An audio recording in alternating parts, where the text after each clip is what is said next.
11, Denver, Colorado, with John McDonald, the founder of Boulevard Beer in Kansas City, Missouri. One of my favorite breweries. So I recently got a bottle of Namo, the most recent release in the Smokestack series. It was phenomenal. Tell me a little bit about that beer. Well, you know, we've been working on it for a while. It's one of my favorite styles of beer. It's a Belgian, based on a Belgian double.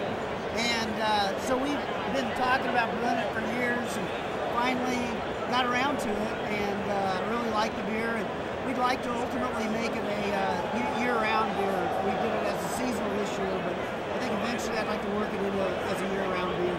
Now, you did some spicing and stuff in that, though, too. It wasn't just a straight double. No, there was a little coriander and some star anise. Yeah, star anise in it too. So. Yeah, it was really tasty. I have to admit, I tasted it. I took really detailed notes, and then lost them. Good. That should happen. It should happen. You're probably right. It probably should happen. So, you founded Boulevard Beer in '94, if I recall. No, '89. '89. Why? I don't know where I pulled out '94. '89. So it was really a pioneer beer, really a brewery, really, especially in the Midwest region. Sure. What was it like starting a brewery in Kansas City in the Midwest back then? You know, it was crazy. I think back then, when you started the brewery, people just thought you were crazy, too stupid to know better. And so we just started the brewery and, it kind of took off and made good beer over the years, and we continue to do so, and that's kind of our deal. You know, I came out to the Great American Beer Festival. Actually, this is my second trip. I came the first time in 1988, so wow. It's changed a lot. I bet it's changed hugely. Yeah. So it's a little odd for me to come out and just see how big it's grown to, but it's a great thing. So you told me a story once that I found really amusing about the early days that I wonder if you could retell now, because it's really a great story about you went out with your salesperson to deliver beer to this little bar, and you got this great response from the patrons there. Yeah, actually I went out by myself to deliver a keg of beer to this little tavern called the Twin City Tavern. And the owner had 3 patrons in there. It was about 11 o'clock in the morning. They were all drinking a bush, no foam on the glass. So he said, look, this guy's working really hard. You should drink his beer. And they said, so he bought them all a beer.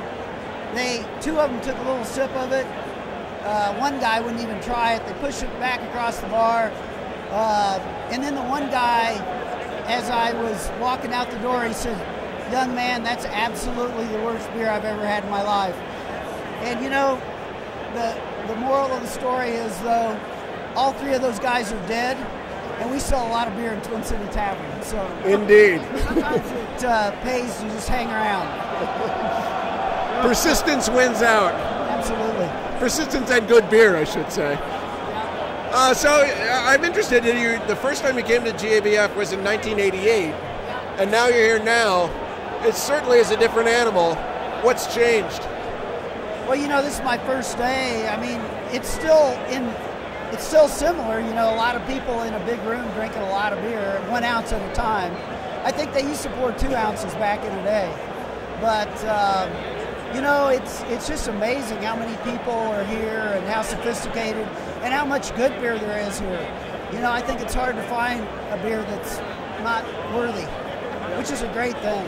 It's a real testament to small brewers in this country and big brewers for that matter. But are you going to have an opportunity to wander around the hall at all? Oh, absolutely. I've already been wandering. All right. What have you tried that you like, or what are you looking forward to trying? I didn't get a glass when I first came in, so I just wandered it once, and I'm going to go back and try a few things. But I've got my eye on some things. I heard there was some kind of truffle beer at the Goose Island Brew Pub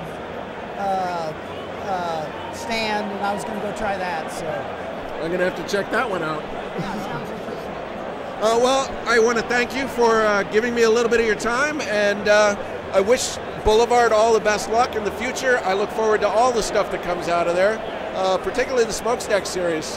They're always great. Thanks very much, Michael. Take care. Thank you. Yeah.